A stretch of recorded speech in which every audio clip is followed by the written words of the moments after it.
Hello students, I am going to deliver you a dictation from Kailash Chandra at the speed of approximately 90 words per minute.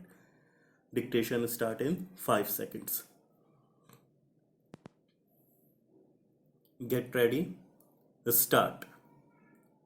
Madam Chairman, I rise to support the railway budget. At the outset, I congratulate the Honorable Minister for presenting a socio-economic development oriented budget for the first time by giving concessional and free journey facility by rail to war and police widows, disabled and industrial workers awarded for productivity and technological innovation. This will certainly boost the morale of workers for increasing productivity. I am not happy at the second class fare increase due to financial constraints. The Honorable Minister has been forced to increase the second class rail fare. The second class rail fare should not have been increased and the passengers should have been spread of this increase in second class fare. The Honorable Minister has announced several measures to modernize and improve the working of the railways. The railways are the lifeline of the nation. Therefore, the railways in India really need upgradation and modernization. We are lagging behind in modern rail facilities when compared to the advanced countries. I am glad that the Honorable Minister has laid emphasis on the modernization of the railways.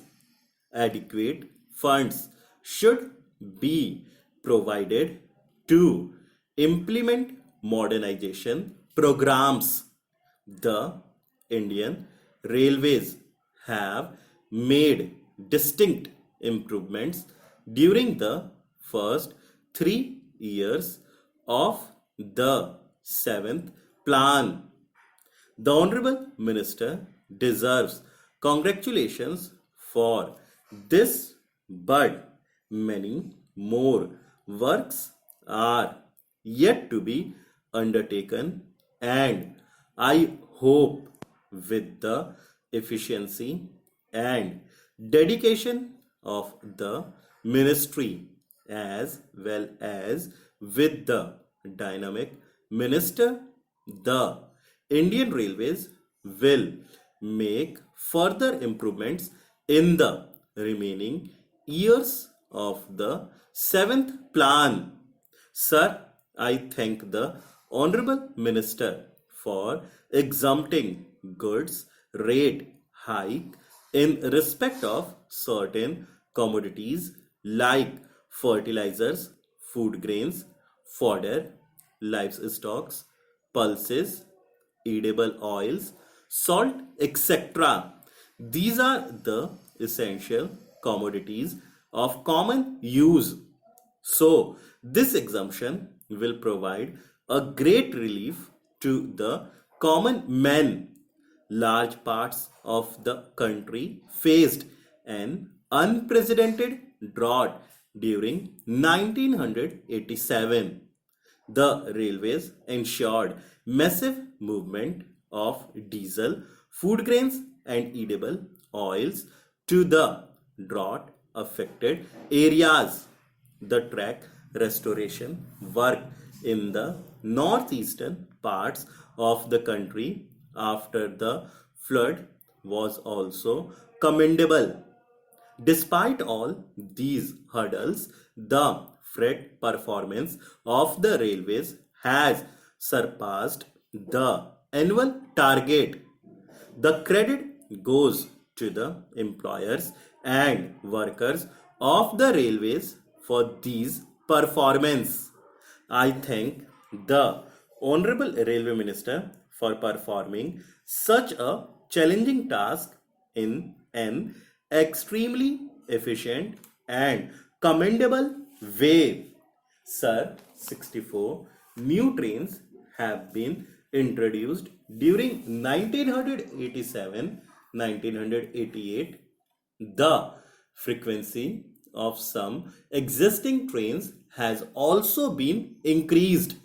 There was a demand to provide track service between capitals of southern states and the national capital Delhi.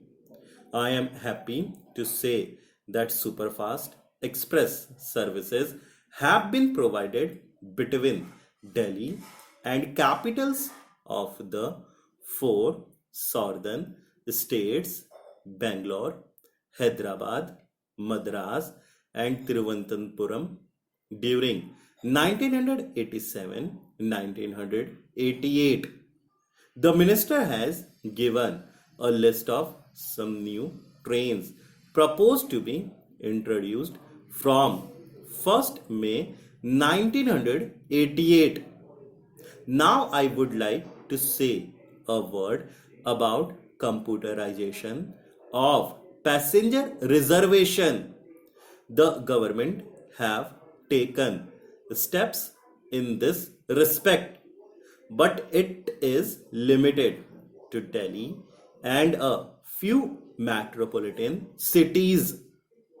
I am glad to learn that computerized passenger reservation facility is going to be introduced at some other cities like Ahmedabad, Bangalore, Bhopal, Lucknow, and Hyderabad. I urge upon the government to extend such a facility to Mysore also. I would like to say a few words about my state of Karnataka.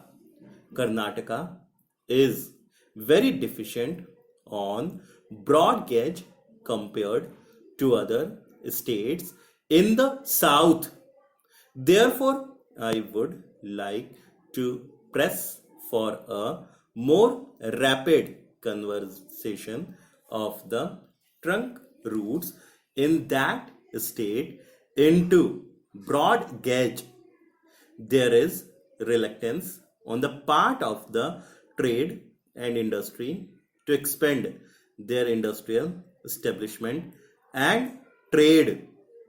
The broad gauge would provide them uninterrupted rail transit for their raw materials and finished goods.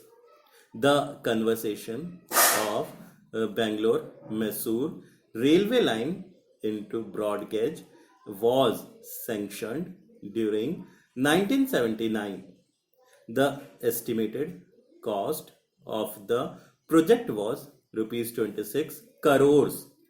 Now it has further gone up. The amount spent on this project is about 6 crores of rupees only. The budget provision made for this project in 1985, 1986 and 1986 to 1987 was very inadequate.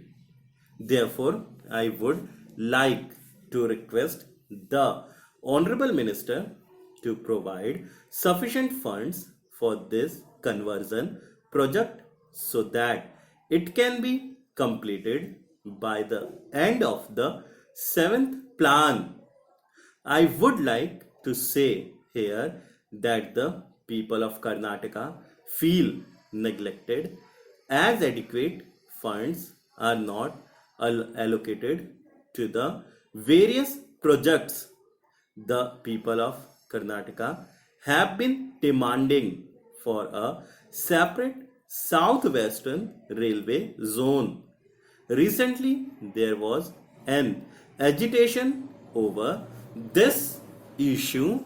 Stop.